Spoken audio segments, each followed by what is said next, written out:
As of recently, mainstream media more and more has been pushing the fact that if we don't defend Ukraine, we'll look weak to China, and that means they'll take over Taiwan. How can you think that wasting a bunch of money and ammunitions in Ukraine sets us up to be stronger to defend Taiwan? We have no ability to defend Taiwan, regardless of what we're doing in Ukraine.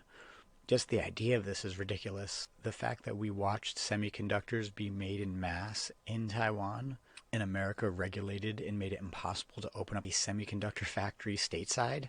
Thankfully, we have smart men of reason talking about this, and Scott Horton really addresses it succinctly. Let's jump into it.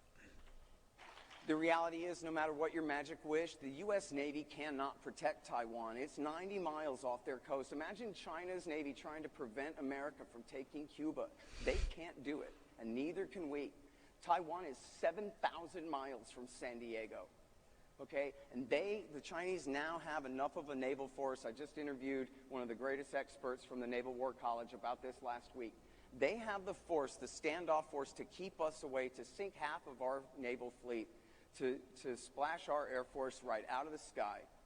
We don't have the ability to fight for Taiwan.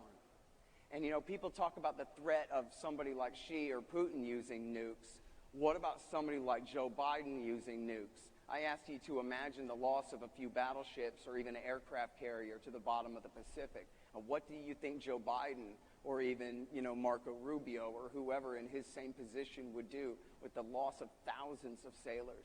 The loss, a war that would make Afghanistan and Iraq look like nothing, where we're losing thousands and thousands and thousands of sailors and airmen and aviators every day.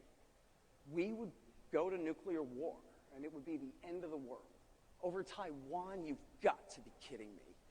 It's wrong. It's crazy, and it's wrong. And the more that we arm up Taiwan and create this situation, again, we're calibrating the weapons to deter China from invading. No, we're provoking them. America's arming up of Taiwan is why China has armed up now an invasion force and is prepared to invade. We need to back the hell out of there now. 100%. Of all the countries in the world, of all of history, we are the only ones who have dropped nuclear bombs on anyone. And when he says it, I can 100% see enough of our country, especially those on the Democratic Party right now. Words hurt their feelings and they resort to violence. They would 100% send nukes to any country if we lost a lot of sailors. I feel for Taiwan. I hope that they do whatever they can to get their freedom and use their manufacturing sector to become a strong world power. I will not sacrifice the world to a nuclear war for any country, including our own. That is not okay. It's 90 miles off. On the highway, that's less than a 2-hour drive. You gotta be kidding me. We cannot let our government get us into another war. We are provoking them. We need to get out of Ukraine. We need to really just bring all of our military back and maybe use them for factory workers. I hope you learned something. I'm Tristan with Radically Rational Radio. Like, comment, subscribe. I'll see you in the next episode. Stay resilient.